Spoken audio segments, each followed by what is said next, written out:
Halo semua, pada kesempatan ini aku ingin mencoba mereview operasi rantai pasokan global di pasca pandemi. Oke, langsung masuk ke materinya. Yang pertama ada di sini untuk membuat rantai pasokan yang tangguh itu ada 6 langkah. Langkah pertama itu mengungkap dan mengatasi risiko tersembunyi. Yang kedua, mengidentifikasikan kerentanan. Yang ketiga, diversifikasi basis pasokan. Yang keempat, menyimpan safety stock. Yang kelima, memanfaatkan inovasi. Dan yang langkah yang terakhir adalah revisi trade off.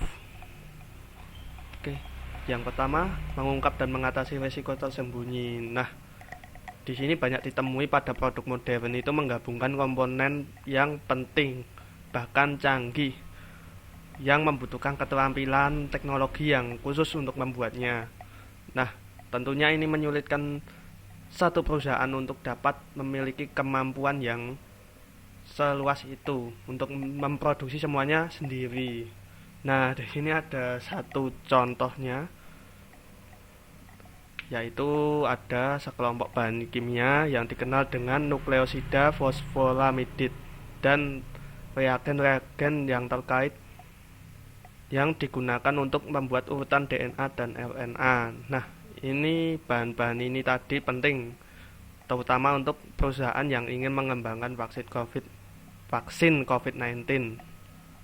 Nah, tetapi banyak bahan prekursor utama yang berasal dari Korea Selatan dan Cina. Oke, yang kedua, mengidentifikasi kerentanan. Nah, di sini kita harus memahami letak risikonya sehingga perusahaan itu dapat melindungi dirinya sendiri. Ya, mungkin langkah ini membutuhkan banyak sekali waktu dan biaya mungkin yang mahal karena ya untuk memperbaiki distribusi dan pusat transportasinya ya terutama. Nah, di sini itu dari itu tadi kan menjelaskan ya alasan banyak perusahaan besar yang memusatkan perhatian mereka itu hanya pada pemasok yang strategis yang memperhitungkan untuk pengeluarannya ya terutama ya.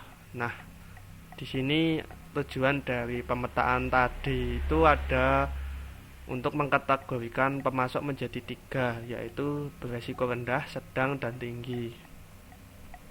Yang selanjutnya ada diversifikasi basis pasokan. Nah, cara yang jelas untuk mengatasi ketergantungan berat pada suatu sumber yang beresiko menengah atau tinggi yaitu dengan menambah lebih banyak lagi sumber yang berada di lokasi yang tidak rentan dengan resiko yang sama. Nah, di sini dicontohkan banyak perusahaan yang beralih ke strategi Cina plus one, yaitu menyebar tempat produksi mereka di antara negara Cina dan negara-negara Asia Tenggara seperti Vietnam, Indonesia atau Thailand. Nah, di sini manajer harus mempertimbangkan strategi regional untuk memproduksi sebagian barang-barang utama di wilayah tempat mereka akan dikonsumsi. Oke, yang selanjutnya ada menyimpan safety stock. Nah, jika pemasok alternatif itu tidak bisa menyediakan, perusahaan harus menentukan berapa banyak stok ekstra yang harus disimpan sementara, dalam bentuk apa dan di mana sepanjang rantai nilai. Ya, tentu saja ini adalah safety stock. Nah, strategi safety stock ini mungkin bertentangan ya dengan praktik yang mungkin populer seperti just in time, pengisian ulang, dan persediaan yang ramping. Tapi penghematan menggunakan strategi yang ketiga tadi mungkin perlu dipertimbangkan karena itu tidak menghitung biaya-biaya yang akan timbul ketika ada gangguan. Nah, oke, selanjutnya memanfaatkan inovasi. Nah, beberapa tahun yang lalu nih ada sebuah pabrik Cina yang baru di Amerika ya. Nah, saat membuat pabrik baru tersebut ini menggunakan desain pabrik AS dan Jepang, kemudian diperbaiki sedemikian rupa hingga hasil operasionalnya ini jadi lebih efisien daripada pabrik Amerika dan pabrik Jepang. Nah, di sini ketika peningkatan produktivitasnya itu mendatar, perusahaan sering memindah jalur perakitan ke yang lebih kecil supaya lebih produktivitasnya meningkat. Dan yang langkah yang terakhir yaitu ada revisi trade-off.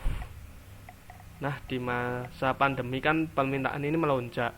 Jadi perusahaan kan ingin beralih dari memasok satu segmen pasar untuk memasok segmen yang lain. Nah, contohnya nih ada pasar bahan makanan Amerika, di mana perusahaan itu mengalami kesulitan menyesuaikan diri dengan permintaan dari restoran dan kafeteria dan meningkatan dari permintaan konsumen. Nah, kesimpulannya apa? Kesimpulannya di sini gejolak ekonomi yang disebabkan oleh pandemi ini mengekspos banyak sekali kerentanan dalam rantai pasokan dan menimbulkan keraguan tentang globalisasi. Manajer dimanapun harus menggunakan krisis ini untuk melihat dengan segar jaringan pasokan mereka. Nah, manajer harus menemukan cara untuk membuat bisnis mereka bekerja lebih baik dan lebih menguntungkan lagi tentunya ya. Oke. Mungkin sekian dari saya, kurang lebihnya mohon maaf. Terima kasih udah mengikuti sampai akhir. See you.